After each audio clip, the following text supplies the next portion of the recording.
Kan ini apa yang harus kita lakukan bagi setiap pribadi lepas pribadi kita. Nah, ini mencintai, mencintai Kristus dalam tindakan kita. Ini sangat penting Bapak Ibu sekalian, ya. Dalam setiap tindakan, dalam setiap perbuatan kita dituntun di sini untuk kita mencintai Tuhan, mencintai Yesus, mencintai Kristus dalam kehidupan kita. Amin. Amin. Ya, kita dituntut di sini supaya kita mencintai, ya.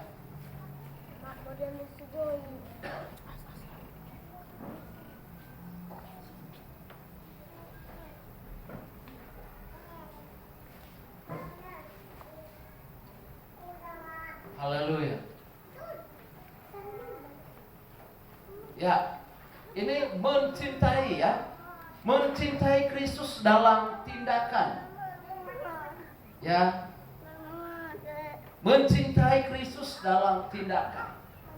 Kita tahu bahwa itu tindakan yang kita lakukan setiap hari.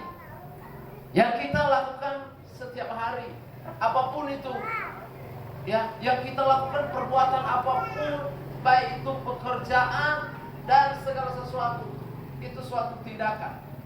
Yang namanya tindakan itu ada sesuatu yang mungkin kita cita-citakan, apa yang kita lakukan, yang kita inginkan dalam setiap hari, mungkin dalam setiap kehidupan kita.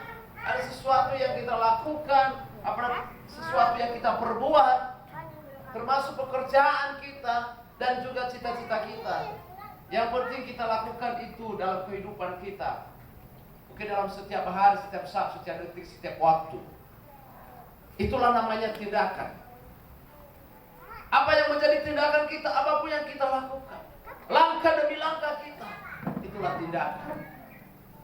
Nah, saudara, kasih Tuhan, ini kita dituntut di sini biar dalam setiap tindakan kita, dalam setiap apa yang kita lakukan, itu kita harus tetap mencintai Kristus.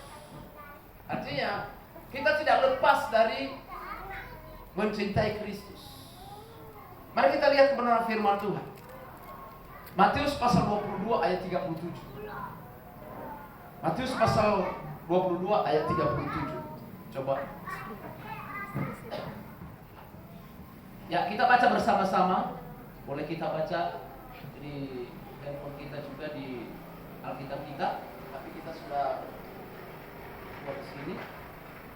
Matius pasal 22 ayat 37 berkata, mari kita baca bersama-sama. 2-3 ya. Jawab Yesus kepadanya, kasihilah Tuhan Allahmu dengan segenap hatimu dan dengan segenap jiwamu. Lanjut. Itulah hukum yang terutama dan yang pertama. Iya, haleluya. Masuk kita biar dilanjut di sini. Gak buka semua di laptop. Dengan segala akal budi. Haleluya, ya. Nah, Bapak Ibu kasih Tuhan, kasihilah Tuhan Allahmu dengan segenap hatimu dan dengan segenap jiwamu dan dengan segenap akal budimu. Saudara-saudara Tuhan, ini salah satu perintah Tuhan Yesus. Waktu dia bersama-sama, masih bersama-sama dengan murid-muridnya. Untuk di sini dikatakan, kasihilah Tuhan Allahmu. Kenapa? Kalau kita melihat Bapak Ibu kasih Tuhan, hidup bersama Kristus adalah suatu panggilan bagi setiap pengikutnya. Suatu panggilan. Jadi kita ini kan pengikut Kristus. Kita adalah pengikut Kristus. Dan itu suatu panggilan di dalam setiap pribadi kita. Kita harus menyadari, sama seperti murid-murid Yesus, mereka dipanggil untuk menjadi murid, menjadi pengikut Kristus, dan menjadi memuridkan untuk memberitakan Injil. Itulah dikatakan bahwa ya kepada Simon Petrus berkata, kamu bukan lagi penjala ikan, tapi kamu menjadi penjala manusia. Semua profesi diubahkan kalau Tuhan sudah menuntun kita untuk dipanggil untuk melayani pekerjaan Tuhan.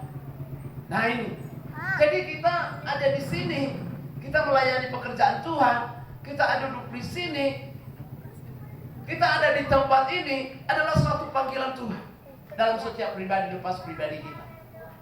Saya sering katakan itu. Dalam setiap pribadi kita, dalam setiap panggilan kita ada berbeda-beda. Mungkin ada talenta ini, ada talenta di karunia ini, ada karunia ini. Tapi itu suatu pemberian Tuhan. Kita bersyukur. Ada karunia-karunia, ada berkat Tuhan, ada talenta-talenta yang Tuhan berikan bagi kita. Mau kita sebagai penumpang persembahan, ya, itu suatu talenta yang Tuhan berikan. Dan juga mungkin dalam menjadi WL, menjadi singer, menjadi pemain musik, segalanya menerima tamu. Semua itu karena panggilan Tuhan. Berarti kita ini adalah orang-orang yang berharga di mata Tuhan. Amin. Amin. Itu dikatakan oleh Yesus, kasihilah Tuhan Allahmu dengan segenap hatimu dan dengan segenap jiwamu. Karena begini, ini ada anak muda ini, dia orang kaya. Dan lihat Bapak Ibu kasih dalam Tuhan, semuanya sudah dia lakukan. Dia sudah lakukan. Ya, menghormati orang tua sudah dia lakukan. Tapi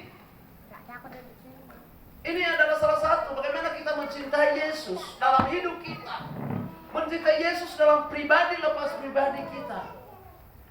Adalah ketika kita mau menanggalkan segala yang kita cintai di dunia ini. Apa yang kita cintai di dunia ini, selalu kita harus tanggalkan. Tapi kita alihkan cinta kita itu kepada Yesus. Karena kenapa? Ketika kita mencintai Yesus, maka kita percaya bahwa segala sesuatu yang ada di dunia ini Tuhan akan berikan kepada kita. Amin. Terkadang sebagai peserta Tuhan kita manusia terlalu mencintai dunia, mengejar dan mengejar, tapi tidak pernah puas. Benar?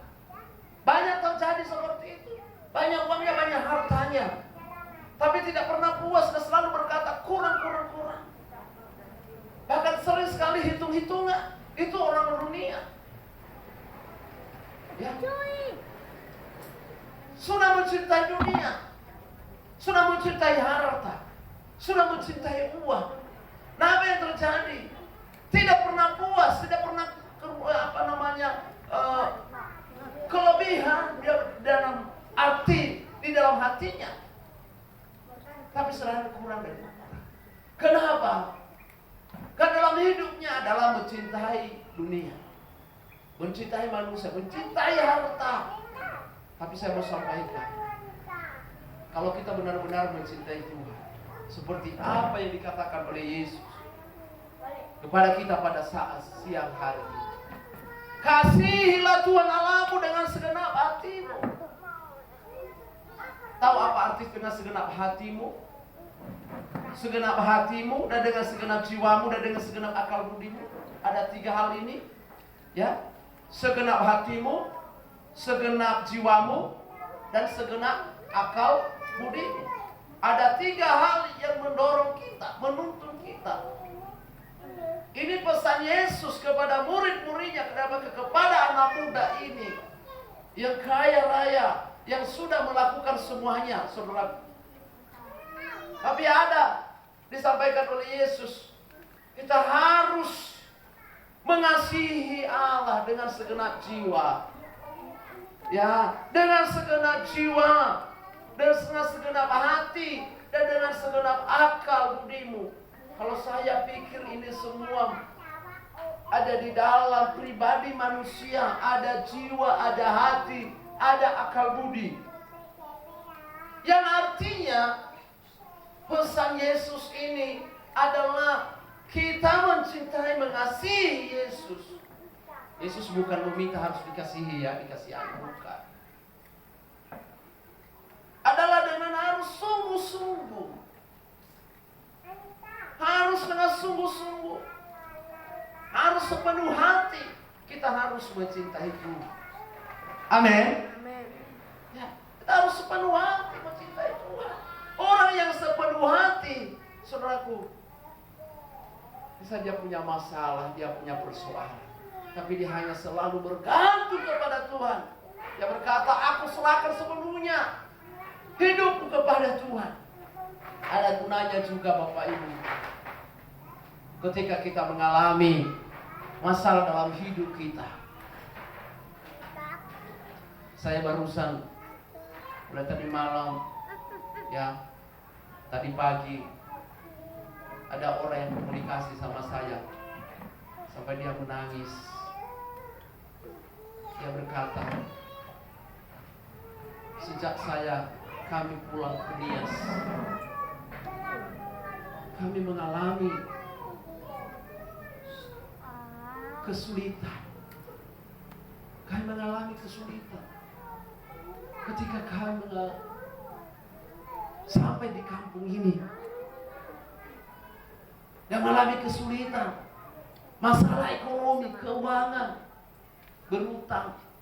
Dia berkata, memang waktu saya dengar itu saya kasih, saya bayangkan dalam diri saya, kalau di waktu-waktu kesulitan itu Bapak Ibu, kadang kita nggak tahu apa yang harus kita lakukan. Benar Bapak Ibu. Saya bayangkan dalam diri saya, karena saya sudah pernah mengalami seperti itu. Kesulitan dalam ekonomi, kesulitan dalam keuangan. Bahkan saya bayangkan, karena pernah saya alami juga, walaupun kita tidak bisa mengungkapkan itu kepada sesama, kepada saudara kita, sampai kita tidak bisa makan, apa yang kita makan, itu kan mungkin kita sampaikan juga kepada saudara. Mungkin gak ada uang kita, bisa orang mau tahu itu, mendengar. Tapi saya bayangkan dalam diri pribadi saya, waduh, iya. Tapi saya dituntun oleh firman Tuhan. Oh, semua ada gunanya. Dia berkata, saudara-saudara kami Pak, saudara kami Pak semua mengejek kami, meremehkan kami, diejek kami. Karena kami gak tahan, karena kondisi kami kesulitan saat ini. Dia berkata seperti itu.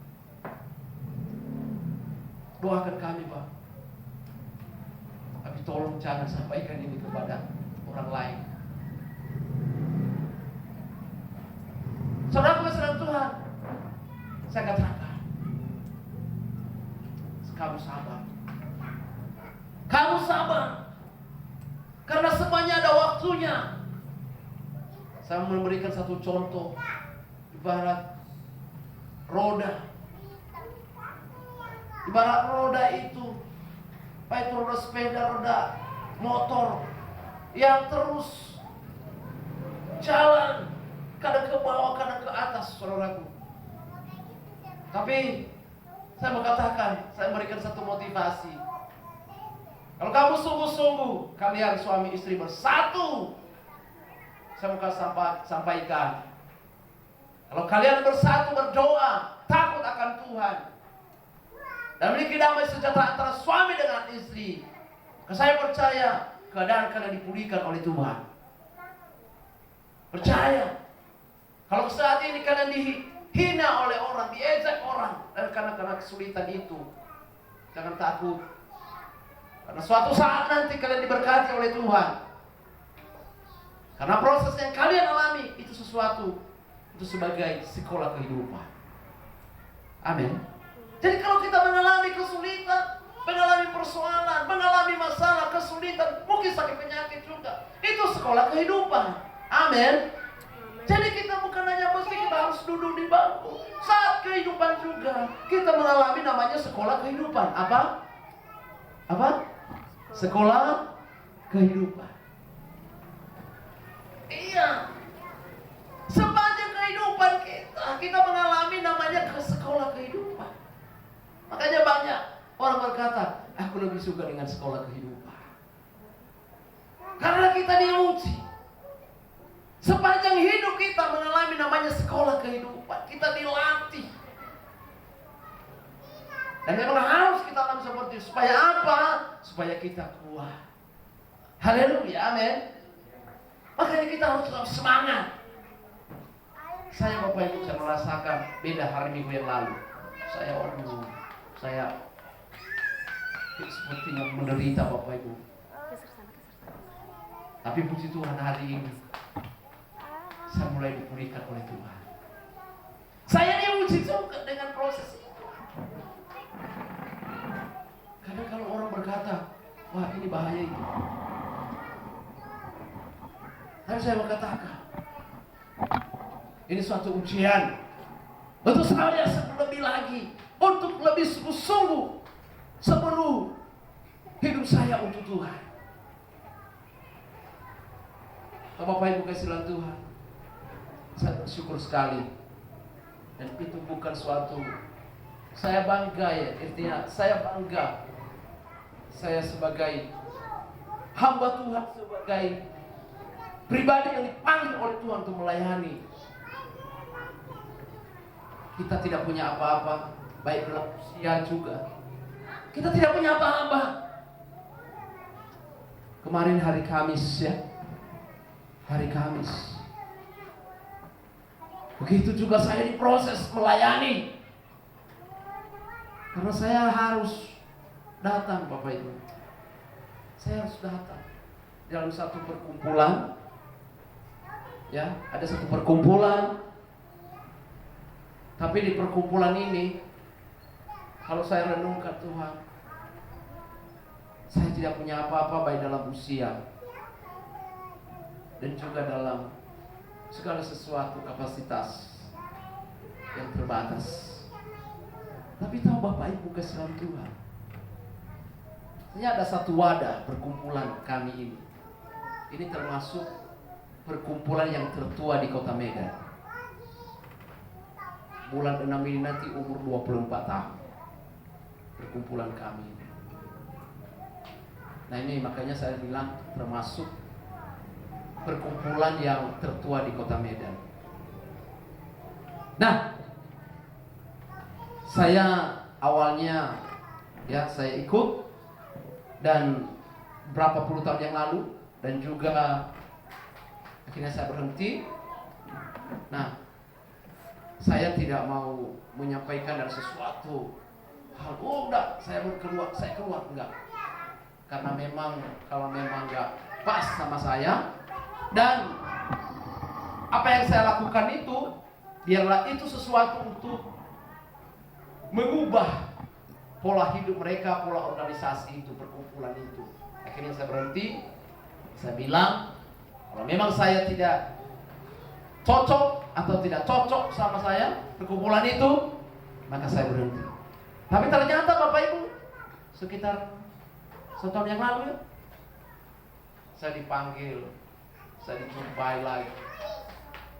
Tapi bagi saya Bapak Ibu kasihan Tuhan, kalau mungkin orang lain, kalau kita ditemui lagi padahal kita sudah keluar, kita dijumpai lagi, coba saudaraku, kalau mungkin orang lain dia merasa bangga, wah aku dijumpai, aku ditemui, iya saya tunjukkan kehebatan saya tunjukkan kebenaran saya benar, saya merasa hebat, ya tunjukkan.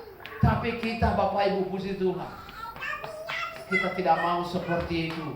Kita tetap diingat oleh Tuhan. Kita ingat bahwa suatu cara Tuhan, bahwa dalam satu perkumpulan, kan perkumpulan itu penting Bapak Ibu. Di situ kita bisa menginjil, memberitakan firman. Tapi saya berpikir, mungkin ini suatu cara Tuhan untuk kembali saya ke sana, untuk memberitakan firman, untuk membenahi mereka. Saya enggak berkata, oh iya saya beranak. Mereka datang kok, mereka menjumpai kami. Iya, mereka meminta. Kita enggak seperti itu. Makanya saudara kasihan Tuhan, kalau orang datang kepada Bapak Ibu, ingat, itu suatu cara Tuhan. Amin. Haleluya. Iya. Kalau orang datang kepada Bapak Ibu, mungkin gak pernah ketemu, atau selama ini sudah ada kebencian, sudah ada tembok di antara Bapak Ibu sama sedang Tuhan. Tapi kalau dia datang hari ini, dia datang suatu saat ke tempat Bapak Ibu Bapak Ibu jangan sombong, jangan berkata, iya kan? Datang sama aku kan? Aku hebat, aku benar, aku jelas. Jangan. Tapi apa yang menjadi tanggapan kita? Kita berkata, puji Tuhan, Tuhan punya rencana untuk hari ini untuk menyelesaikan segala masalah. Dan di balik itu ada berkat Tuhan. Amin. Amin. Iya, kita diuji juga di situ. Nah, di dalam satu perkumpulan ini, ya terima kasih. Saya diminta bagaimana Pak baiknya organisasi ini. Ini kita sudah berjalan beberapa puluh tahun. Bagaimana menurut Bapak? Apakah benar kita ganti namanya? Saya bilang, bukan namanya yang masalah. Bisa saja orangnya, kepemimpinannya itu yang salah. Dan kita pelan-pelan, kita nggak memaksa juga. Ya puji Tuhan, Bapak Ibu kesalahan Tuhan. Ternyata ketika kita diminta untuk melayani pas tahun baru, saya terkejut Bapak Ibu kesalahan Tuhan. Ketika saya selesai berkhotbah, lalu saya diminta untuk berdiri di depan. Dan ternyata mereka satu-satu dari depan, mereka maju ke depan untuk menyalам saya. Mereka berkata, maafkan kami Pak, maafkan kami. Saya terkejut. Itu semua dari depan. Nah, secara manusia, gimana tanggapan kita? Bangga enggak? Secara manusia, wah aku hebat, bangga. Iya kan? Tapi kalau kita dituntut di sana, tidak. Kalau ada seperti ini, kita diuji untuk kita tetap rendah hati. Ada amin? Kalau kita mulai diangkat oleh Tuhan, biarlah kita semakin rendah hati. Kalau kita semakin diberkati, maka kita semakin rendah hati. Kalau hari ini Bapak Ibu, mungkin kalau Pak Mackenzie mendapat 1 miliar hari ini, gimana tanggapannya? Kita diuji. Mungkin Ibu Felicia, mungkin Pak Doni dan Mia, kami juga mungkin dapat 2 miliar. Amin. Saudaraku, gimana? Apa tanggapan kita kalau kita mau menerima berkat? Mulai kita memikirkan hari-hari ini. Tuhan, kalau Engkau memberkati aku, kalau aku mendapat uang, kalau aku diberkati, kalau aku banyak rumah, aku punya mobil, aku punya fasilitas banyak. Gimana tanggapan kita? Kalau kita banyak ruko, kita punya ruko, kita punya fasilitas, apa yang kita lakukan? Apa tanggapan kita? Yesus berkata, kasihilah Tuhan Allahmu dengan segenap hatimu, dengan segenap jiwamu, dan dengan segenap akalmu. Saudara, kesalahan ini sangat penting. Kita diuji hari-hari ini. Kalau kita nggak memikirkan itu, kapan kita menerima apa yang kita cita-citakan? Kita mulai hari ini, Tuhan, kalau Engkau memberikan aku 1 miliar, aku memberikan aku sekian, aku banyak hartaku, aku jadikan untuk kemuliaan bagi nama Tuhan. Kan kadang-kadang Bapak Ibu, kalau kita sudah menerima mungkin 10 juta aja. Saya nggak tahu Bapak Ibu ya, tapi saya pernah alami seperti itu. Kita misalnya masuk di rekening kita 10 juta. 10 juta aja. Tapi saya nggak tahu Bapak Ibu, pernah saya teruji seperti ini. Maunya jangan itu berkurang, kalau bisa bertambah, iya enggak? Karena kita memberikan seperti itu. Jadi akhirnya timbul pikiran beli timbul pikiran kikir. Karena memikirkan itu sudah masuk kita terima 10 juta. Sama dengan pernah saya ceritakan itu. Dia berkata, kalau aku nanti, ya karena dosa berbulan-bulan, diharapkan Julainya itu segera dapat untuk modal dia. Tapi nggak dapat. Tapi terakhirnya dia bilang seperti ini, Tuhan, kalau hari, kebetulan hari Minggu, kalau hari ini aku dapat jula itu yang 10 juta, kebetulan 10 juta. Kalau aku dapat jula itu 10 juta hari ini, Tuhan, aku mau memberikan persepuluhan. Coba Bapak Ibu. Karena udah berbulan-bulan dia harapkan, dia pernah maunya dapat lah, tapi nggak dapat. Tapi terakhir dia bilang, Tuhan, kalau aku kena hari ini dapat 10 juta, dapat jula itu, arisan itu, ya, aku berjanji, aku mau memberikan perpuluhan saya. Dia bilang seperti itu. Selesai ibadah, mereka kumpul. Ternyata Bapak Ibu, dia dapat berapa? 10 juta. Apa janjinya? Aku nanti mau kasih seperpuluhan kepada Tuhan, kepada gereja. Luar biasa. Dan di waktu itu dia dapat, dia berjanji, dia bernancar, terjadi apa yang dia rencanakan itu. Dapat dia 10 juta. Persoalannya Bapak Ibu, ketika bulat-bulat dia terima uang, namanya arisan kan, ada suatu dan kumpul dapat 10 juta. Ketika dia hitung 10 juta, aturannya kalau 10 juta berapa perpuluhan? Berapa Bapak Ibu? 1 juta. Ini benar-benar kenyataan. 10 juta. Dia bilang, aduh, nanti tinggal 9 juta ini. Dia bilang, udahlah Tuhan, nanti saya janjilah, nanti kalau aku dapat berkah lagi nanti, pokoknya saya gantilah. Dia, artinya dia berutang sama Tuhan. Dia sendiri yang bilang, aku utang pula itu 1 juta. Kalau nanti aku 10 juta udah bulat-bulat, saya keluarkan perpuluhan 1 juta, tinggal 9 juta. Sama silam Tuhan. Tapi apa yang terjadi? Tapi ketika dia sadar, dia cerita, karena usahanya itu makin bangkrut, makin berkurang, makin rock, makin nggak ada. Nah dia bercerita, dia heran, tak tahu bagaimana ini katanya. Tapi akhirnya saya buka. Saya bilang, mungkin terkadang ibu terlalu fokus pada uang. Mungkin ibu terlalu fokus pada pekerjaan ibu, jualan ibu, tanpa mengandalkan Tuhan.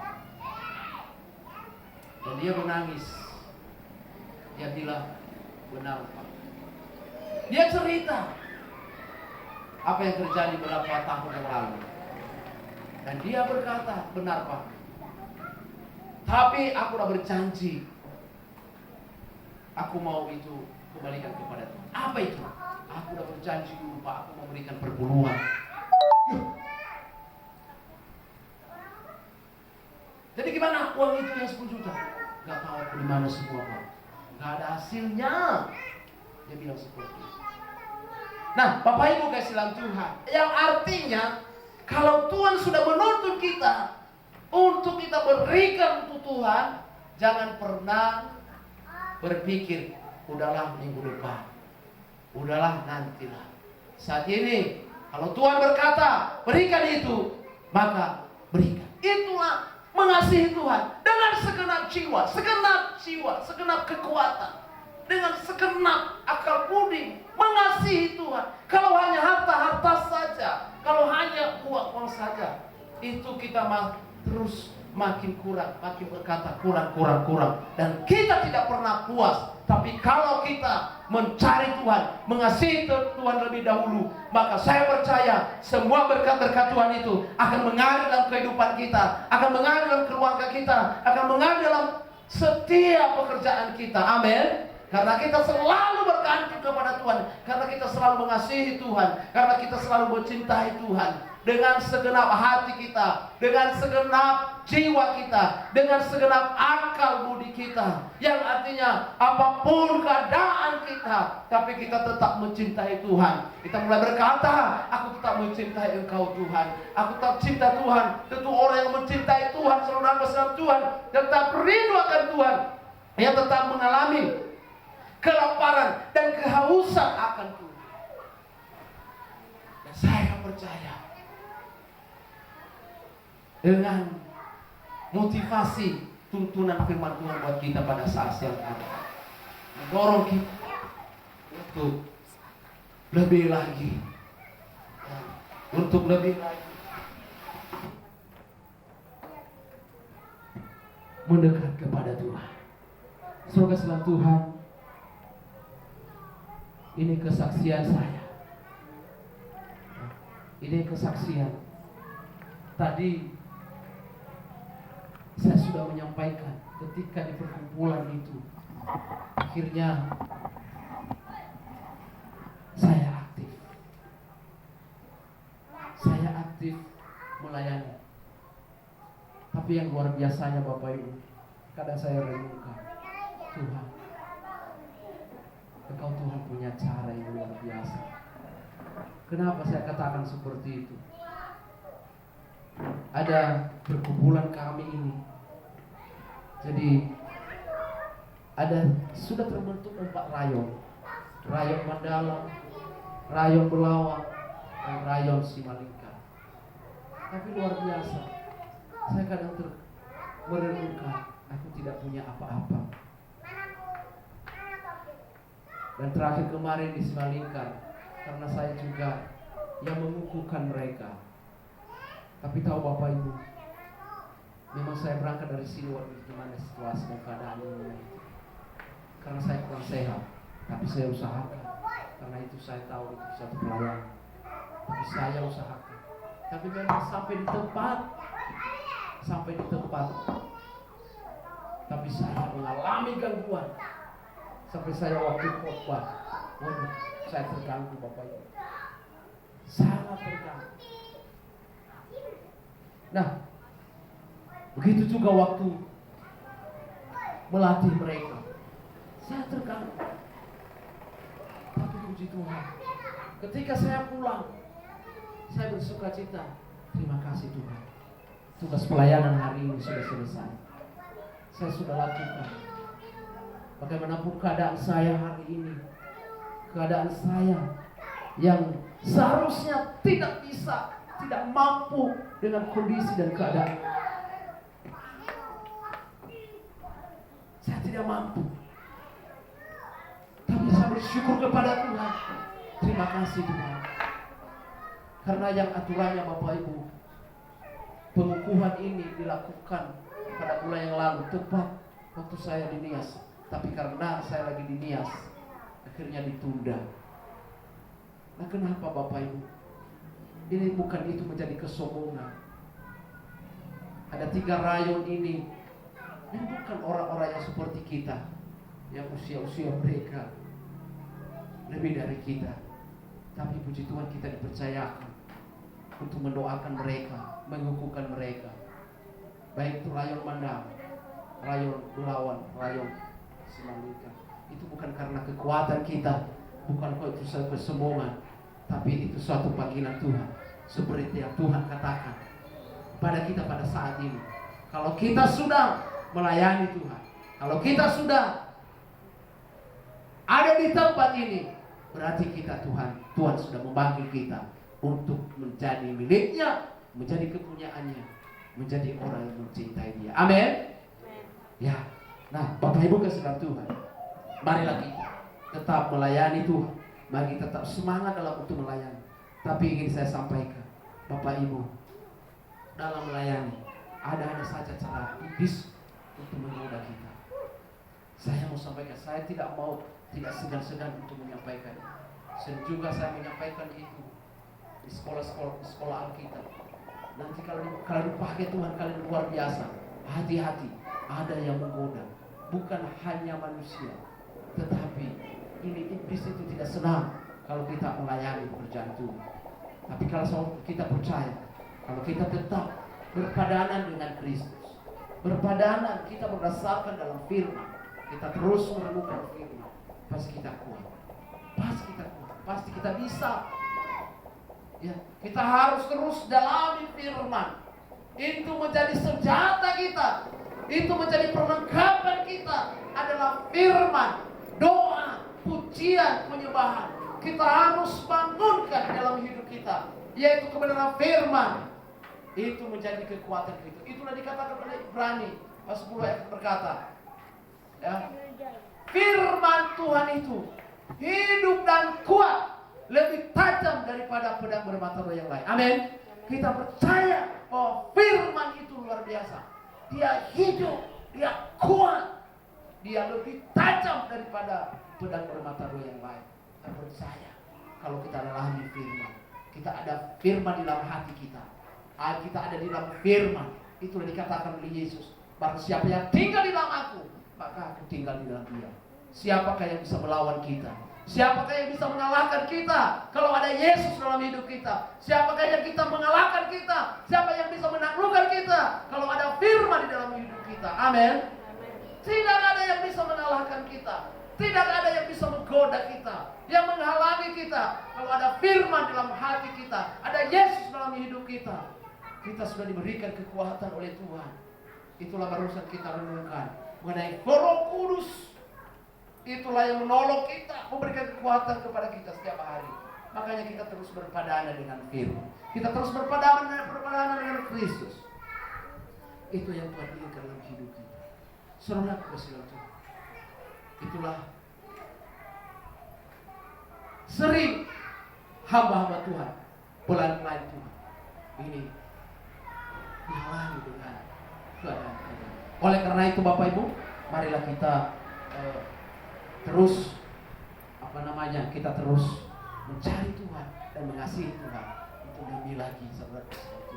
Mungkin apa yang saya persiapkan hari ini Bapak Ibu kasih Tuhan tidak semua saya sampaikan, tapi sebenarnya singkat saja sebenarnya. Tapi saya ingin sampaikan secara singkat Bapak Ibu. Kita melihat seterusnya lagi Bapak Ibu kasih Tuhan. Ya, inilah yang Tuhan inginkan dalam hidup kita. Kita harus melayani sesama dengan kasih. Itu sangat penting bagi kita. Harus melayani. Ya, ini contohnya Bapak Ibu. Ada melayani sesama dengan kasih. Ya, ada gambar di bawah itu. Kita bisa memberi. Ya, kita bisa memberi Bapak. Ini kurang. Nah, kita bisa memberi, menolong orang, membantu orang. Mungkin dia lagi dan berkekurangan. Kita bisa memberi.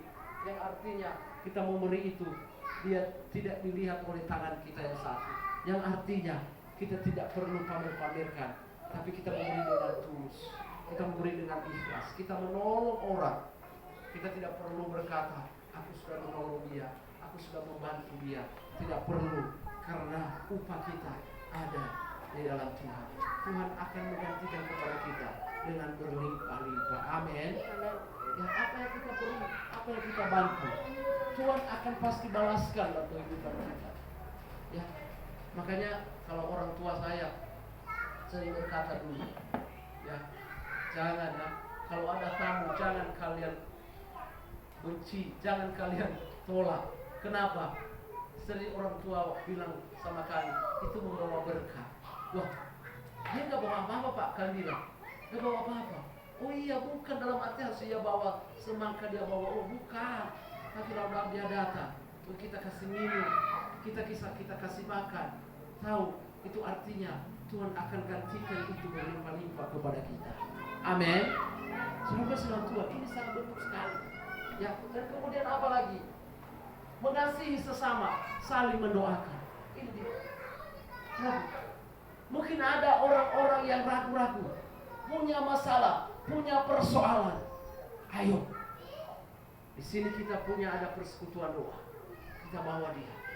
Ayo kita bergandengan tangan. Atau bawa dia ke rumah. Atau datang ke rumah. Saling mendoakan, bergandengan tangan. Ayo, apa yang menjadi masalahmu? Apa yang menjadi persoalan? Kita bergandengan tangan untuk berdoa. Inilah mengasihi sesama. Ya, mengasihi sesama. Yang kedua adalah berbagi Injil dengan kesaksian hidup. Bapak Ibu, ini sangat penting bagi kita. Apa kesaksian hidup ini?